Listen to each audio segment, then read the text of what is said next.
आपको याद होगा पिछले इलेक्शन में अब की बार 400 पार का नारा लगाए थे और 400 क्यों चाहिए? उन्होंने कहा था संविधान बदलेंगे, संविधान हमको बदलना है।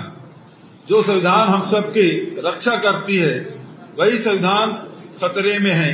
ये लड़ाइयां लड़ी जा रही है और अभी ताजा उदाहरण आपने देखा होगा कि सुप्रीम कोर्ट ने एक आदेश दिया कि ये राज्यपाल तमिलनाडु के मामले में राज्यपाल या राष्ट्रपति असीमित समय तक के लिए बिल को नहीं रोक सकते।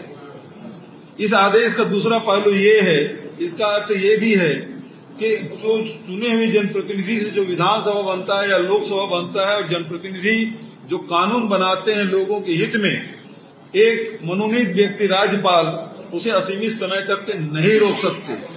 तो न्यायपालिका ने तो विधानसभा की शक्ति को बरकरार रखने और उसे ऊंचाई तक ले जाने का काम किया, तो सुप्रीम कोर्ट को तो धन्यवाद देना चाहिए। लेकिन उपराष्ट्रपति जी कहते हैं ये तो लोकसभा से भी ऊपर हो गया, इस प्रकार की टिप्पणी।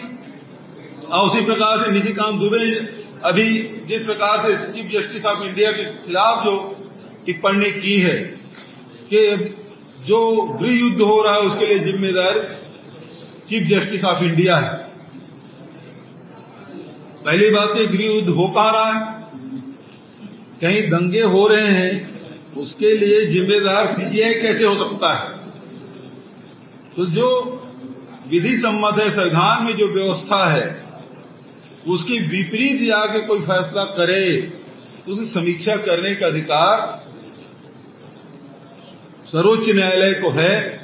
और उसके तहत उन्होंने टिप्पणी की, उससे भारतीय जनता पार्टी बखला गए हैं। इससे स्पष्ट है वो संविधान को नहीं मानते, संविधान बदल देना चाहते हैं। और यही लड़ाई कांग्रेस की है, कांग्रेस के नेता खड़गे जी और राहुल जी और सोनिया जी की है। और ये लड़ाई हम निरंतर लड़ते रहेंगे।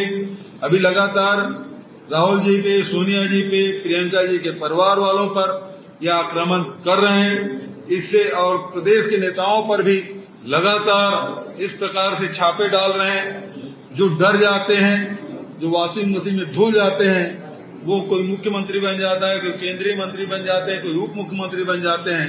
लेकिन जो डरते नहीं, घबराते नहीं, जनता की लड़ाई लड़ते हैं, उसको ईडी या सेंट्रल एजेंसी के द्वारा प्रताड़ित और तंग करने की कोशिश की जा रही है।